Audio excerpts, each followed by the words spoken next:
ఓం నమో నారాయణాయ నమశివాయ. మహాభారతంలో వనపరంలో వచ్చేసి మన భీష్ముడి దగ్గరికి పులస్సుడు వచ్చేసి ఏం చెప్తున్నాడు, ఏ సరోవరాలు యాత్రలు పుణ్యతీర్థాలకు సంబంధించి చెప్తున్నాడు కదా.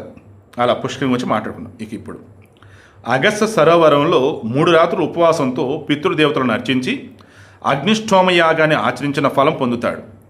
శాఖలతో ఫలాలతో అక్కడ గడిపి కౌమారలోకాన్ని అందుకుంటాడు. అక్కడి నుంచి లక్ష్మిచే సేవింపబడే కనుముని ఆశ్రమంలో ప్రవేశించాలి. ఆ ప్రదేశాన్ని ధర్మారణ్యం అంటారు. అది పరమ పవిత్రం. ఆ తీర్థంలోకి ప్రవేశించిన వెంటనే మనుషునికి పాపాలు పోతాయి.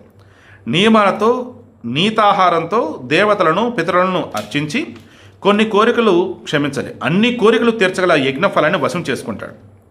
ఆ తీర్థాన్ని ప్రదక్షిణం చేసి యయాతి పతనం అనే పేరుగల తీర్థాన్ని చేరుతాడు. అక్కడికి చేరిన పిదప అశ్వమేధ యాగ ఫలాన్ని పొందుతాడు. అక్కడి నుంచి మహాకాల తీర్థం పోయి నియమిత ఆహారంతో జితేంద్రుడే ఉండాలి. కోటి తీర్థంలో మునిగి అశ్వమేధ ఫలాన్ని పొందుతాడు. ధర్మజ్ఞుడైన నరుడు ముల్లోకాలలో భద్రవటం అనే పేరు ప్రసిద్ధ పొందినటువంటి ఉమావల్లభుని శివతీర్థాన్ని అక్కడి నుంచి తేరాలి. శివుని దగ్గరగా చూసి నరోత్తముడు మహాదేవుని అనుగ్రహంతో 1000 గోవులను దానం చేసిన ఫలాన్ని ఘనాధిపత్యను కూడా పొందుతాడు. అది లక్ష్మీ సమృద్ధి గలది, శత్రురహితమైనది. అక్కడ ముల్లోకాల్లో ప్రసిద్ధి పొందినటువంటి నర్మదా నది తీరంలో దేవతలకు పితరులకు అర్చన చేసి అగ్నిష్టోమ యాగ ఫలాన్ని అందుకుంటాడు. బ్రహ్మచర్యం జితేంద్రియత్వంతో దక్షిణ సముద్రయాత్ర చేసిన మనుజుడు అగ్నిష్టోమ ఫలాన్ని పొంది విమానాన్ని అధిరోహిస్తాడు. ఇంద్రియ సంయమనంతో మితాహారంతో శౌచాదులను పాటించి చర్మన్వతి నదిలో స్నానమాచరించి రంతి దేవుని నుంచి అనుగ్రహం పడినటువంటి అగ్నిష్టోమయాగ ఫలాన్ని సాధిస్తాడు. అక్కడి నుంచి హిమాలయ పుత్రుడైనటువంటి అర్బుదానికి యాత్ర సాగించాలి. పూర్వకాలంలో ఆ ప్రదేశంలో భూమికి రంధ్రం ఏర్పడి ఉంది. ఆ స్థలంలో వశిష్ఠుని ఆశ్రమం ఉంది. అది ముల్లోకాల్లో ప్రసిద్ధమైనది. అక్కడ ఒక రాత్రి గడిపి సహస్రదాన ఫలాన్ని మానవుడు పొందుతాడు. పింగతీర్థాన్ని జితేంద్రుడే స్నానమచనాలు చేసిన మానవుడు 100 కపిల గోవులను దానం చేసిన ఫలం పొందుతాడు. రాజేంద్ర, ఆ ప్రదేశం నుంచి ప్రభాస్ తీర్థానికి చేరాలి. అక్కడ దేవతల ముఖ స్వరూపుడు వాయుసారథైనటువంటి అగ్నిదేవుడు నివసిస్తాడు. చాలామందికి ప్రభాస్ అంటే ఎవరెవరో ఉంటారు. ప్రభాస్ తీర్థం అని చెప్పేసి చాలా గొప్పదండి అది.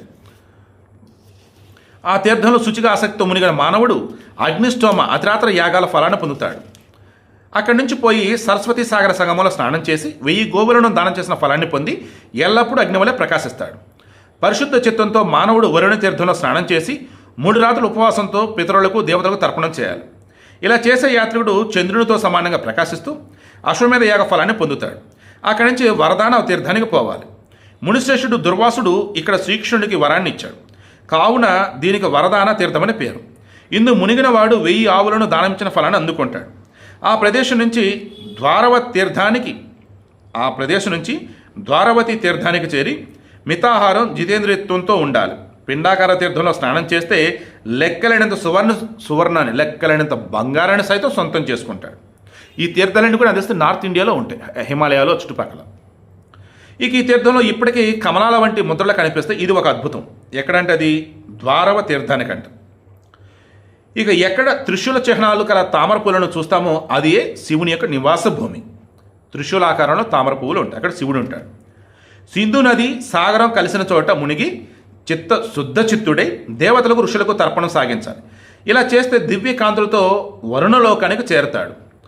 అక్కడ శంకు కర్ణేశ్వరుని పూజిస్తే మనుజుడు అశ్వమేధ ఫలం కంటే 10 రెట్ల ఫలానికి అర్హుడవుతాడు.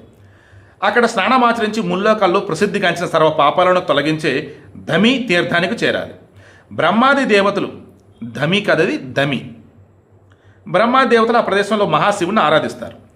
దేవగణ సహితుడైన శివుని అర్చించి స్నానం జలపానం చేసిన వాడు పుట్టినప్పటి నుండి స్నానం చేసిన సమయం వరకు గల పాపాలను పోగొట్టుకుంటాడు.